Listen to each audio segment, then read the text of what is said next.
কৃত্ৰিম বানত বুৰ গৈছে বিদ্যালয়। জোনাই সমজিলাৰ মুৰকংচেলেক শিক্ষাখণ্ডৰ অন্তৰ্গত কেৰকিৰ অঞ্চলত আলোকৰ সন্ধানত বিপদ সংকুল যাত্ৰা কণ কণ ছাত্ৰ ছাত্ৰীৰ। বাৰিষাৰ পূৰ্বে এককাল বোকা পানী গছকি কিম্বা টুলুঙা নাৱত উঠি বিপদ সংকুলভাৱে আজিও অব্যাহত ৰাখিছে আলোকৰ সন্ধানত যাত্ৰা। এয়া জোনাইৰ মুৰকংচেলেক শিক্ষাখণ্ডৰ অন্তৰ্গত লালি বিটলাম এম.ই. স্কুলৰ শনিবাৰৰ দৃশ্য। বাৰিষা নহওঁতে ছাত্ৰ ছাত্ৰীয়ে বিদ্যালয়খনলৈ সোমাব নোৱাৰা অৱস্থা। কাৰণ বিদ্যালয়খন যোৱা কেইবা সপ্তাহ ধৰি বুৰ গৈছে কৃত্ৰিম বানৰ তলত। বিদ্যালয়খনৰ ৰান্ধনীঘৰ, ছাত্ৰ ছাত্ৰীৰ প্ৰস্ৰাৱ, শৌচাগাৰ আদি বুৰ গৈ আছে কৃত্ৰিম বানৰ তলত, যাৰ ফলত খোৱাপানী, পয়প্ৰণালী আদি সমস্যাই দেখা দিয়াৰ লগতে বিদ্যালয় গৃহৰ বাৰাণ্ডাতে ৰান্ধি ছাত্ৰ ছাত্ৰীক অস্বাস্থ্যকৰ পৰিৱেশত খুৱাবলগীয়া হৈছে মধ্যাহ্ন ভোজনৰ আহাৰ। ইফালে কেউপিনে কৃত্ৰিম বানে বাট পথ বুৰাই পেলোৱাত কণ কণ ছাত্ৰ ছাত্ৰীসকলে এককাল বোকা পানী গছকি অথবা টুলুঙা নাৱেৰে সোমাবলগীয়া পৰিছে বিদ্যালয়লৈ। ফলত কৃত্ৰিম বানৰ দুৰ্গন্ধময় বোকা পানী গছকি দৈনিক বিদ্যালয়লৈ আহিবলগীয়া হোৱাত বহু ছাত্ৰ ছাত্ৰীৰ মাজত খৰ খজুৱতি, জ্বৰ আদিয়ে দেখা দিছে বুলি জানিব পৰা গৈছে।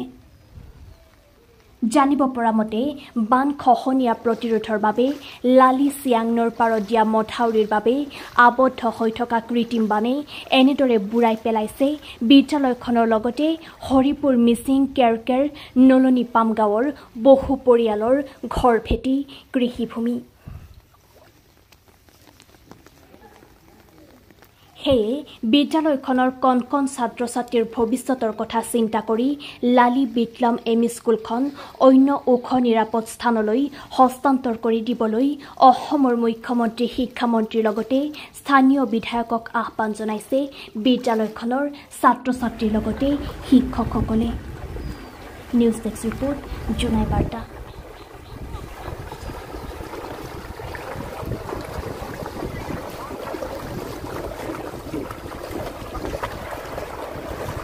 আমাৰ স্কুলত ইমান পানী, আমি স্কুললৈ যাবৰ কাৰণে চব ইউনিফৰ্ম তিতি যায়।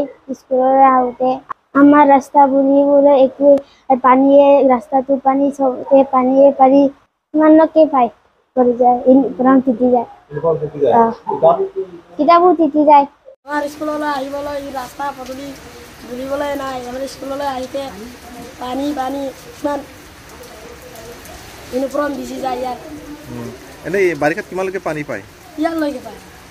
আমাৰ মানে পানীৰ অসুবিধাটো বহুত বেছি হৈছে। ল'ৰা ছোৱালী অহা যোৱা কৰাটো অসুবিধা হৈছে।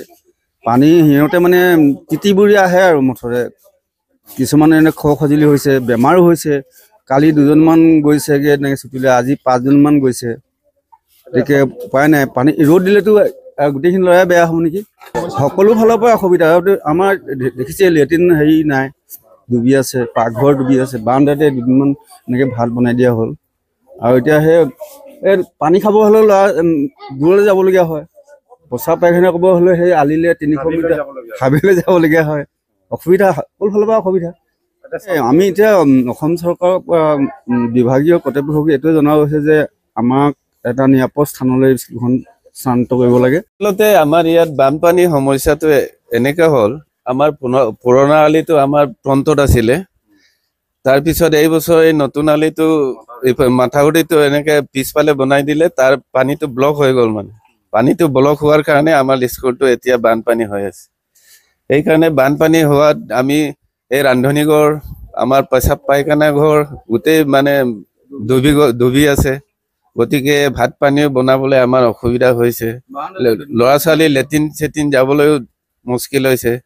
এইকাৰণে আমি জনাব বিচাৰোঁ আমাৰ চৰকাৰক বা স্থানীয় বিধায়কক, যাতে আমাৰ স্কুলটো নিৰাপদ জেগালৈ স্থানান্তৰ কৰি দিয়ে। যে ল'ৰা ছোৱালীবোৰতো আজি এসপ্তাহ এনেকৈ হৈ আছে, পানীটো খৰ খজুলি ওলাইছে আৰু জ্বৰ হয়। আজিতো 5জনে ছুটি ল'লে, কালি 2জন ছুটি ল'লে, এনেকৈ জ্বৰ হৈছে বুলি হেৰি কৰি অহা যোৱা কৰিবলৈ বহুত অসুবিধা। পানীতে পেণ্ট তিতি যায়, লং পেণ্ট তিতি যায়। এনেকৈ আমাৰ আলিৰ প্ৰায় 300 মিটাৰমান হ'ব। গতিকে এইটো এজনে যাব পেচাব কৰিবলৈ আকৌ শৌচ কৰিব এনেকে নদী কিনাৰলৈকে দৌৰি যাবলগীয়া হয় পৰিছে বহুতজনে পৰিছে এনেকে তিতিবুৰি বেতিয়া ঘূৰি যাবলগীয়া হয় ইহঁতে স্কুল নকৰি মিড ডে মিলটো আমি যোৱাকালিলৈকে দি আছিলো বাৰান্দাতে বনাই কিনি আজি বৰষুণটো বেছি হোৱাৰ কাৰণে নবনালো বনাব পৰা নাই মানে পানীটো ওচৰত নাই আমাৰ মটৰটো উঠাই দিলো জলজীৱনটো মানে বিকল হৈ আছে